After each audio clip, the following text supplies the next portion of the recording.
And we're going to hear from Bishop Paulina, who is an esteemed member of our Racial Justice Working Group.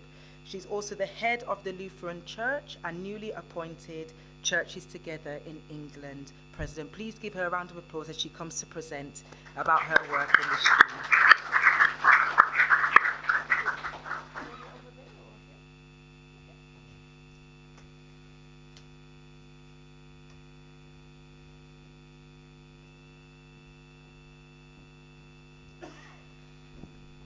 Thank you very much for this warm atmosphere here.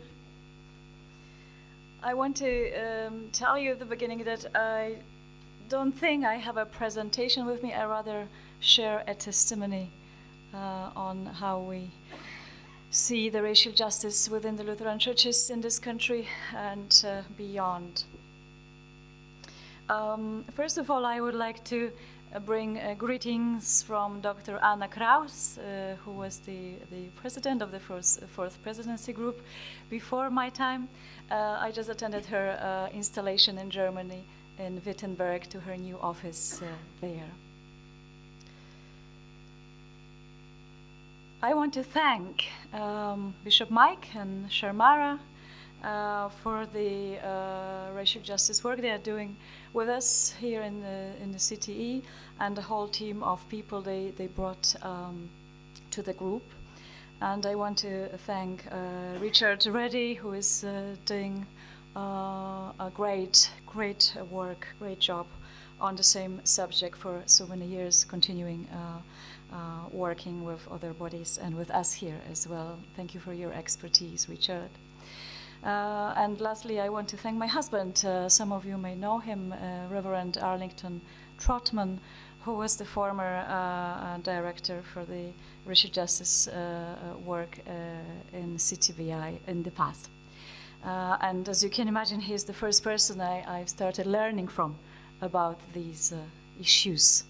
I come from Poland, a predominantly white country.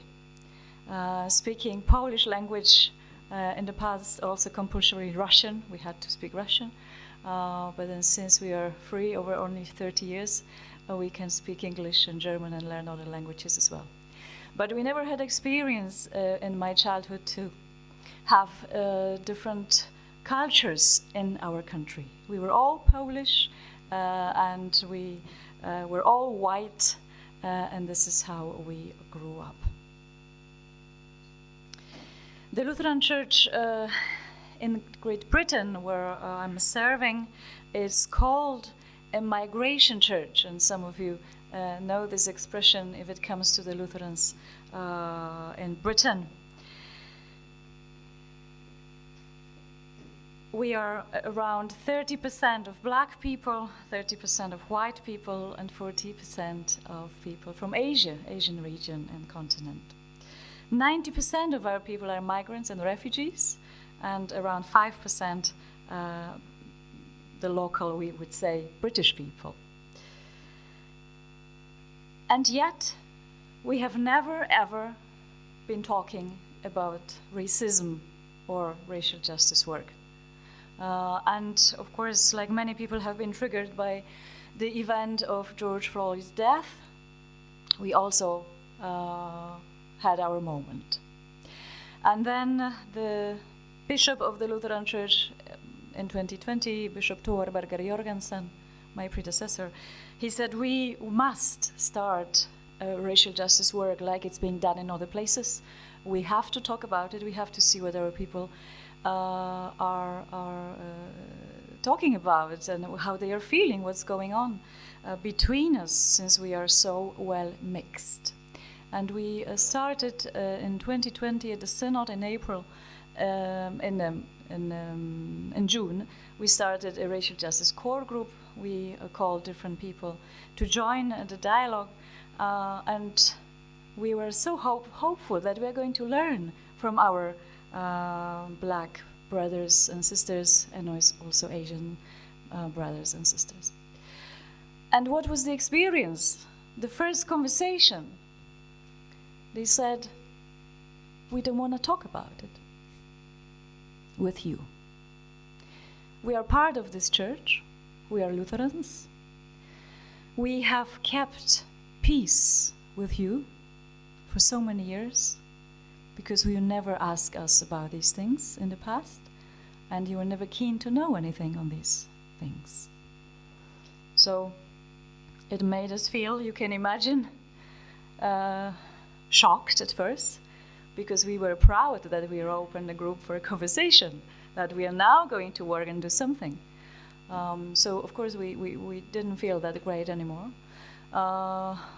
We have been thinking, what is the next step from here? How can we get a conversation? How can we understand the situation? Who is going to talk? And of course, the first mistake of a white person who is not experiencing it was that we wanted to hear from black people how they feel about it, what is racism, and what kind of experience they had in life, and maybe they could teach us on this, because we ignorantly don't know much about it. And this is when we came with the next step and an idea of bringing training to church. And we started, of course, in those days, something online, which was available, not in person at first, and CTE was very helpful here, searching and promoting different courses, trainings, and dialogues online we could join and learn. And one of the first things we've learned is that the white people have to sit down and do their own homework. That the white people in our church needed to understand what the white privilege is. That the white people had to go to places to purchase books, had to go to quiet places to pray for patience, and had to go to pray for strength. Because when we started learning about different stories of racism in this country and beyond, we couldn't bear it. We didn't want to learn more about it. It is enough to have bad news in the evening news on TV, and on top of that, so many ugly, difficult, painful stories we started to learn through the training. But we did not give up. We opened our door to make a group bigger. We invited young people to join us. At the beginning, we were quite skeptic about it, because we didn't want to overwhelm our youth with these difficult matters. But it was God's support that we decided to bring youth, and they had more knowledge about these things than we had. So that was another thing which triggered us, but also was very, very helpful. And then also soon we started different trainings in persons, in groups, for the church councils, for different committees, for the pastors, for the students. So we opened different possibilities. We learned the story of Stephen Lawrence. As migrants, we were not so much aware of this. And therefore, we also were able to learn all other stories which happened, not only in this country, but in other places. I myself was a person who was, as I said, I brought in the predominantly white country. So whenever my husband gently tried to explain to me this was something connected to racism, this was an attack, actually. You should see it, because you're working on it now. You should see that. I, for a long time, was trying to find explanations that actually this was not a racist attack. This was not a racist comment. And I was talking to him. I said, look, darling, no, this is actually what this white person meant. And I'm going to explain you what this person meant by saying this or doing that. And he didn't argue with me, neither he was playing a role of a teacher. He said, all right, I have this view, you have this view. We will take time and see in the future. And of course, with God's help and his patience, I came to a realization that I was a racist. And it was the saddest moment in my life. Because I married a man who is black, whom I loved so deeply, without understanding that his ancestors are slaves, that our surname, my new surname, is the surname of a slave owner, that he doesn't know his name. No tracks were kept, of course. And I understood that for so many years he loved me still, even if I didn't pay enough attention to this matter.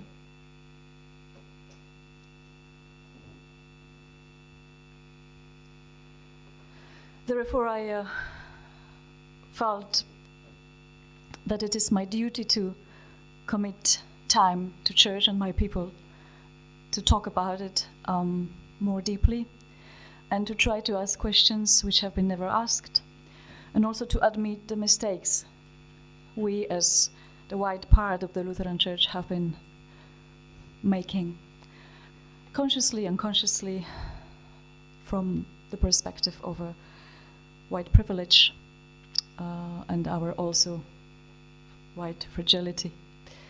And the church was open, and step by step we could do more and more and more. And the more people we trained, the more we see that there are fruits coming from it, that there are changes between us, white people, and our brothers and sisters who are black and brown and also of Asian descent within our context, within our church, that our black sisters and brothers are now ready to talk openly, honestly, that they actually paid attention, that we didn't leave this matter, that we didn't go home and say, okay, they don't want to talk, let's leave it, let's keep further peace, this kind of peace, and then move forward to another matters. There are so many issues in churches that we have to take responsibilities for. We didn't do that. We picked it up, we continued, we learned, and we changed.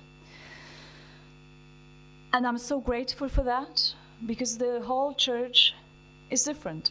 Now we are migrants together.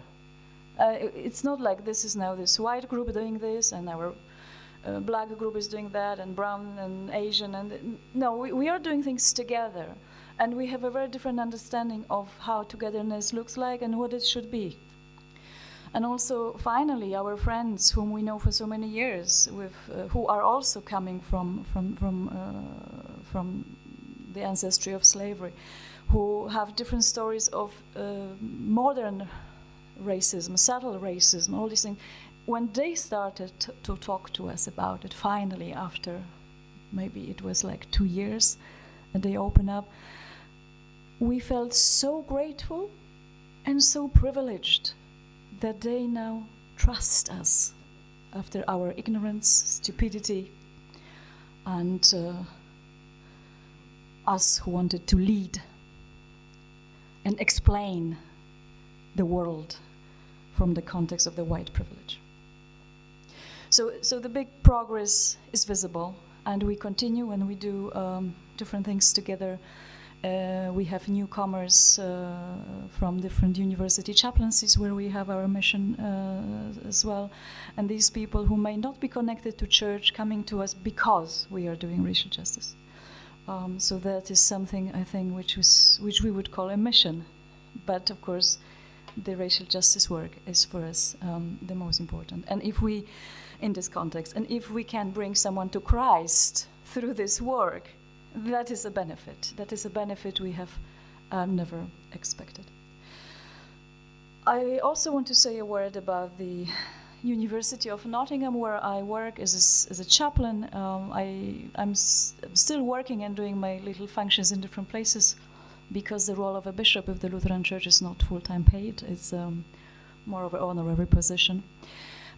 So where we work at the university, the chaplaincy, Father Julian is here today. We are together in the interfaith chaplaincy in Nottingham, and great to see you here today. We also started doing some racial justice work after George Floyd's death within our interfaith context over there, and we also struggled at the beginning. We realized we don't have any black chaplains. We don't have expertise. We don't know much about how the university actually works on these things, what kind of racism our students can experience. at the University of Nottingham, and having so many students from China and Malaysia in our Nottingham context, that was also appalling that we didn't know much about that. So similarly, we started working on it and having a dialogue between the chaplains first, and then different kinds of trainings, and then we have been ready to open panel discussions and invite guests and students and stuff. And since then, we also have a different type of people coming to the chaplaincies, seeing all the chaplains working together on this particular subject brings hope to the students and to staff. And they don't want to see us divided in our own context of our own faith in different places doing worship. They want to see us together doing a real job, as they call it. And the last fact I wanted to recall here is the Lutheran World Federation, where the LCIGB and different Lutheran churches are members of.